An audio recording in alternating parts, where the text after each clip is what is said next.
Matahari pagi bersinar cerah di langit Jakarta. Nyonya Kartika duduk di sofa kulit hitam, gamis sutranya hijau zamrud berkilau, tangannya memegang cangkir porselen antik, wajahnya tegas dengan riasan tipis yang mahal. Usianya 55 tahun, rambutnya disanggul rapi, matanya tajam menatap Dewi yang sibuk menyapu di sudut ruang tamu. "Cepat sapunya, anak petani kok lambat," katanya dengan nada tajam, bibirnya mengerucut, sambil meletakkan cangkir dengan bunyi halus di neakasa. Dewi, menantu wanitanya, menunduk. Ia mengenakan gamis sederhana berwarna coklat lusuh, tangannya mencengkeram sapu lidi, wajahnya polos tanpa riasan. "Ibu, aku sudah bantu bersihkan rumah," jawabnya pelan dengan suara lembut penuh kesabaran. Tak lama kemudian, Agung masuk dari tangga. Jasnya rapi, tangannya memegang tas kerja kulit, wajahnya tampan dengan jenggot tipis. "Bu Dewi udah banyak membantu di rumah," kata Agung dengan tegas sambil melirik ibunya. Namun, Nyonya Kartika menengus keras. "Bantu? Dia cuma beban, Agung. Kamu pemilik perusahaan besar nggak pantas sama anak desa miskin," bentaknya, matanya menyipit penuh ejekan sambil mengibaskan rambutnya. "Aku nggak restuin dari awal," tambahnya lalu bangkit dan berjalan ke dapur dengan langkah angkuh. Heelsnya berbunyi nyaring di lantai marmer. Dewi diam, tangannya terus menyapu dengan cepat, air matanya jatuh pelan ke lantai, tapi ia segera menghapusnya dengan lengan gamis. "Allah kasih aku sabar," bisiknya dalam hati. Agung yang mendekat dengan sikap sabar. "Sayang, istirahatlah sebentar, ibu pasti akan mengerti," ucapnya lembut sambil memegang pundak Dewi. Namun Dewi hanya tersenyum kecil. "Aku baik-baik saja, Mas," jawabnya sambil melanjutkan menyapu, tak ingin ribut. Nyonya Kartika kembali dari dapur, membawa teh mahal. Agung berkata, "Cari istri baru, dia nggak pantas ada di sini," dengan nada lantang. Lalu dia duduk kembali sambil menyesap teh dengan anggun, tak peduli ekspresi pucat di wajah Dewi yang terus bekerja.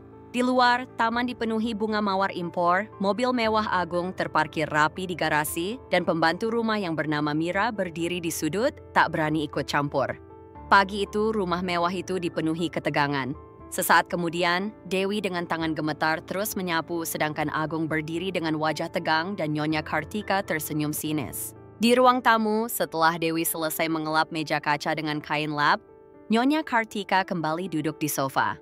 Gamis sutranya kini berwarna ungu tua berkilau di bawah lampu kristal. Tangannya memegang remote televisi. Wajahnya angkuh menatap Dewi yang masih sibuk bekerja. "Sudah katamu, mejanya masih kotor," bentaknya dengan nada ketus sambil menunjuk meja dengan gerakan kasar, matanya menyipit penuh ejekan. "Kamu cuma bikin rumah ini kotor." Lalu ia menaikkan volume televis sehingga suara iklan memenuhi ruangan. Tak lama kemudian, Agung masuk kembali dari garasi dengan tas kerja, wajahnya lelah. "Bu Dewi sudah banyak bantu bersihkan rumah, jangan gitu," ucap Agung dengan nada rendah. Namun Nyonya Kartika tertawa kecil. "Bantu, dia cuma numpang. Aku nggak restuin dari dulu, cari istri yang selevel," seru Nyonya Kartika lalu bangkit dan berjalan ke lemari kaca. Ia mengambil gelas kristal, lalu berkata dengan nada Janet sambil menuangkan air dari teko mahal dengan gerakan anggun. Dewi hanya diam, tangannya mencengkeram kain lap erat, sedangkan di luar terdengar desah kesal. "Aku nggak mau lihat kamu," ucap Nyonya Kartika dengan suara tinggi, sambil menyiram air itu ke arah Dewi. Air dingin itu membasahi sajadah, gamis, dan lantai marmer. Dewi tersentak, air matanya bercampur air dingin. "Allah lindungi aku," bisiknya pelan. Tak lama kemudian, Mira, pembantu rumah, masuk membawa sapu. "Nyonya, lantai mau disapu?" tanyanya pelan. Namun, Nyonya Kartika melotot, "Sapuin cepet, jangan sama leletnya kayak Dewi." Mira buru-buru menyapu, tangannya gemetar. Nyonya Kartika memandang Dewi dengan sinis. "Lihat Agung, dia cuma cocok jadi pembantu di sini." Sambil tertawa kecil, Nyonya Kartika memainkan remote dan mengirimkan ejekan, membuat Dennis Houston semakin tegang. Malam tiba. Nyonya Kartika berdiri di ujung lorong dengan secangkir teh kecil. Wajahnya penuh amarah menatap pintu kamar yang sedikit terbuka. Di dalam, Dewi sedang sholat tahajud di atas sajadah tua yang dibawanya dari desa. "Duh, kasih sabar hamba," bisiknya Dewi dalam doa. Nyonya Kartika pun mendekat dengan heels yang bunyinya nyaring di lantai marmer. "Sok suci, sholat tengah malam, pura-pura baik," ujarnya dengan nada tajam sambil mencengkeram cangkir teh. Tak lama kemudian, Agung keluar dari kamar, memakai piyama sutra rapi, wajahnya lelah. "Bu, udah malam, biarin Dewi sholat," ucapnya dengan nada rendah. Namun Nyonya Kartika mendengus keras. "Biarin aku muak lihat dia di rumah ini. Agung, anak petani so alim, gak pantas sama kamu." Agung mendekati pintu dengan penuh kemarahan. "Kamu pikir sholat itu bikin kamu layak jadi istri pengusaha?" teriaknya, lalu Dewi membuka mata, tangannya gemetar melipat sajadah. "Dewi, aku cuman ibadah," jawabnya pelan dengan suara serak. Nyonya Kartika tertawa kecil. "Ibadah? Kamu cuma bikin malu keluarga ini." Tak lama kemudian, Nyonya Kartika mengambil ember penuh air dan berjalan mendekat dengan langkah cepat. Dengan satu gerakan keras, ia menyiramkan seluruh air ke tubuh Dewi yang sedang sujud, membasahi sajadah, gamis, dan lantai marmer. Dewi tersentak, air matanya bercampur dengan air dingin. "Allah, tolong aku," bisiknya. Beberapa saat kemudian, tangan Nyonya Kartika tiba-tiba terasa panas. Ia menjerit keras, cangkir kopi di tangannya jatuh pecah di lantai, dan tangannya mulai membengkak drastis, kulitnya meregang hingga urat-urat tampak. Dengan terhuyung, ia jatuh ke sofa, sementara ember kosong terguling di sampingnya. Air membanjiri ruangan. Agung berlari dari kamar, kemejanya setengah terbuka. "Bu, apa ini?" teriaknya, matanya membelalak melihat keadaan Nyonya Kartika yang meringkuk kesakitan. Dewi bangkit, gamisnya basah, dan Agung segera menghubungi dokter. "Bu, sabar, Nyonya istirahatlah," kata Agung dengan tegas sambil memegang pundak Nyonya Kartika yang kini terlihat menderita akibat azab kebencian yang pernah ia tanam. Di ruang tamu, suasana semakin hening.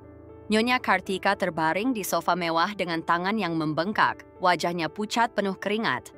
Agung berusaha menenangkan. "Bu, kita akan periksa lagi ke dokter," ucapnya pelan, namun Nyonya Kartika hanya menangis sembari menyebut, "Ini karena kamu, Dewi, aku sudah salah besar." Dewi yang duduk di sudut dengan tasbih kayu di tangan hanya merespons dengan lirih, "Aku doain ibu cepat sembuh." Agung pun mendekati dan berkata dengan suara pecah, "Ibu maafkan, aku telah menyesal sejak lama." Lambat laun, Mira kembali datang dengan air hangat. "Nyonya, minumlah. Semoga Allah ampuni," ucap Mira sambil tersenyum lembut. Nyonya Kartika yang dahulu angkuh mulai menyadari bahwa kebencian telah membawa azab. Dan dengan perasaan remuk, ia mulai merenungi semua perlakuan keji yang pernah ia lontarkan. Beberapa hari kemudian, setelah perawatan intensif, keadaan Nyonya Kartika mulai membaik. Di ruang dapur, dengan nasi goreng sederhana yang harum, suasana mulai berubah. Agung dan Dewi tampak bahagia bersama, sedangkan Nyonya Kartika kini berjalan dengan wajah yang lebih tenang, rambutnya diikat sederhana tanpa riasan mewah lagi. Agung, sambil mencicipi masakan Nyonya Kartika, berkata, "Aku belajar banyak dari perubahan ini." Dewi tersenyum, hidup itu bukan tentang harta, tapi tentang ketulusan dan kasih sayang. Suasana pun dipenuhi tawa kecil dan kehangatan. Pembantu rumah, Mira, menyapu lantai dengan senyum, seakan menandakan bahwa kebencian yang dulu berkuasa kini telah sirna. Cerita ini mengajarkan bahwa kesombongan dan penghinaan kepada orang tua hanya akan mendatangkan azab. Sedangkan taubat tulus dan keikhlasan membawa kedamaian dan keberkahan. Semua yang terjadi adalah pelajaran berharga bagi kita agar selalu menghargai dan mencintai orang tua, karena mereka adalah sumber kasih sayang yang tak ternilai. Terima kasih telah menyimak kisah penuh duka dan penyesalan ini. Jika cerita ini menyentuh hati dan memberikan inspirasi, jangan lupa untuk memberikan like, tuliskan komentar pendapatmu, dan subscribe channel ini agar tidak ketinggalan cerita-cerita inspiratif lainnya. Sampai jumpa di kisah berikutnya.